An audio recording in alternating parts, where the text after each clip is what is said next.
হাজবেন্ডের জন্য ভাতের থালা রেডি। ঠিক আছে, নমস্কার বন্ধুরা, good morning and welcome back to my channel. কেমন আছেন আর বন্ধুরা সবাই? আশা করছি আমার বন্ধুরা সবাই ভীষণ হয়ে ভালো আছেন আর সুস্থ আছেন, তাই তো। আজকে আগস্টের 12 তারিখ আর আজ সোমবার, আর এখন বাজে সকাল 9টা। তো আমি এখন থেকে চলে এসেছি আমি আমার বন্ধুদের সামনে একটা নতুন ব্লগ নিয়ে। ঠিক আছে বন্ধুরা, আমি এখন রয়েছি রান্নাঘরে। আর রান্নাঘরে কি কাজ করছি? দই ফেটাচ্ছি। আজকে দই দিয়ে যে রেসিপিটা হবে সেটা আমি আজকে দেখাতে চলেছি আপনাদেরকে। আর আপনারা আমার সঙ্গে থাকুন, কেউ কোথাও যাবেন না, কিন্তু দইটা ফেটিয়ে নিচ্ছি। ঠিক আছে, তারপরে দেখাচ্ছি আমি কি করব। ঠিক আছে বন্ধুরা,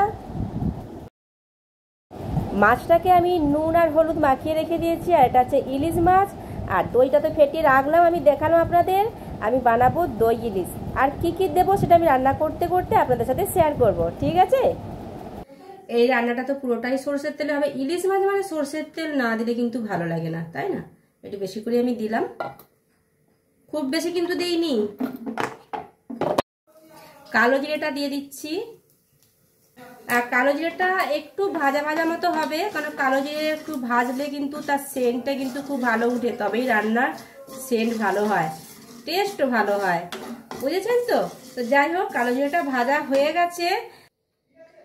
দইটা দিয়ে দিচ্ছি, হলুদটা কিন্তু দিয়ে দিয়েছি, আর দই আর হলুদটা একটু ফেটিয়ে নিচ্ছি। দিয়ে দিচ্ছি লঙ্কার গুঁড়ো, একটু ভালো করে এটা মিক্স করে নিচ্ছি।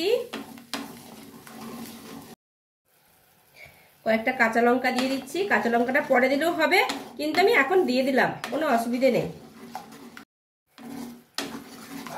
এটা একটু তেলটা একটু ছাড়বে, তেল কিন্তু ছেড়ে গেছে, দেখে বুঝতেই পারছেন আপনারা, তেল কিন্তু ছেড়ে গেছে।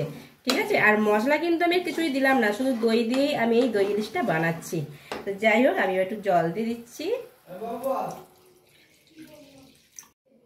পরিমাণ মতো জলটা আমি দিয়েছি। এরপর আমি মাছগুলো দিয়ে দিচ্ছি। মাছটা কিন্তু আমি ভাজিনি, দেখে বুঝতেই পারছেন। ঠিক আছে, আর মাছ ভাজলে কিন্তু তার টেস্ট, আর এইভাবে মাছ না ভেজে একদম ডাইরেক্ট একদম কাঁচা মাছের এই দই ইলিশটা করলে কিন্তু খুবই ভালো লাগে। ঠিক আছে, আমি নুন কিন্তু মাছে বেশি করে মাখিয়ে রেখেছি, আর তাও আমি দই, যেহেতু টক দই এটা, নুনটা আমি দিলাম, আবার লাগলে একটু টেস্ট করে নেবেন। ঠিক আছে, তা আমি পরিমাণ মতো সব কিছু দিয়ে দিয়েছি। এরপরে আমি ঢাকাটা দিয়ে দিলাম। ঢাকাটা খুলে দেখি, বেশ কিছুক্ষণ পর কিন্তু আমি ঢাকাটা খুলে দেখছি। ঠিক আছে, মাছটা আমি এর মাঝে একবার আমি ঢাকাটা খুলে দেখেছিলাম, আর দেখলাম মাছটা সেদ্ধ হয়ে গেছে। ঠিক আছে, তো রান্নাটা কিন্তু কমপ্লিট হয়ে গেছে। আর আমি যেটা প্রত্যেকবারে করি আমার রান্নাতে, আমি প্রত্যেকবারে আমার যে ম্যাজিকটা আছে, আমি একটু চিনি দেবো, সেটা সবাই এটা করেন নিশ্চয়ই। রান্নাতে একটু মিষ্টি একটু না দিলে কিন্তু কিরকম যেন রান্না যেন পুরো সেই নন্তা নন্তা হয়ে যায়, এরকম যেন মনে হয়। কিন্তু একটু মিষ্টি দিলে সেই টেস্টটা কিন্তু আরো অসাধারণ হয়ে যায়। যাই হোক, আমি চিনি দিয়ে দিয়েছি, আর রান্নাটা আমার কমপ্লিট হয়ে গেছে। আমি এটা একটা জায়গায় ঢেলে তারপরে আমি দেখাচ্ছি আপনাদের। আর আওয়াজটা, আমার কথার সাথে সাথে আরো একটা আওয়াজ আসছে, সেটা হচ্ছে যে হোম থিয়েটার চলছে বাড়িতে। ঠিক আছে,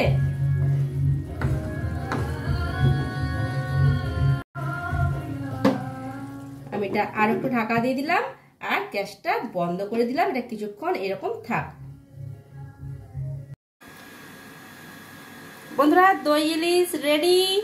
আমি একটা পাত্রে ঢেলে নিয়েছি আর দেখিয়ে দিচ্ছি। আর উপর থেকে একটু কাঁচা সরষের তেল দিলেও ভালো হবে, কিন্তু আমি দিলাম না, আপনারা চাইলে দিতে পারেন। ঠিক আছে, দেখতে কিন্তু খুব ভালো হয়েছে, আর খেতে কিন্তু খুব ভালো হয়, ভীষণ ভালো হয়। তো যাই হোক, আমি আজকে আর কি রান্না করেছি সেটা আমি দেখিয়ে দিই। দই ইলিশ তো স্পেশাল মেনু আজকের। আর রয়েছে এখানে এই ইলিশ মাছের তেল পোটা দিয়ে এই ঢ্যাঁড়স ভাজা, টমেটো পেঁয়াজ কুচিয়ে। আচ্ছা, এখানে রয়েছে ফারসে মাছ ভাজা, সঙ্গে রয়েছে কাঁচা পেঁয়াজ, আর রয়েছে লঙ্কা ভাজা। আমি নুন ছড়িয়ে রেখেছি যাতে লঙ্কাটা সেঁতিয়ে না যায়। ঠিক আছে, আর প্রেসারে ভাত।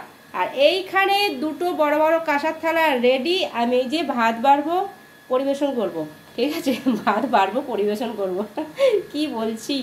যাই হোক বন্ধুরা, এখন খাওয়া দাওয়া হবে। আরও আমার কথার সাথে সাথে আরও কিন্তু একটা আওয়াজ হচ্ছে, সেটা হচ্ছে যে মোটর চলছে, ওইখানটা মোটর আছে।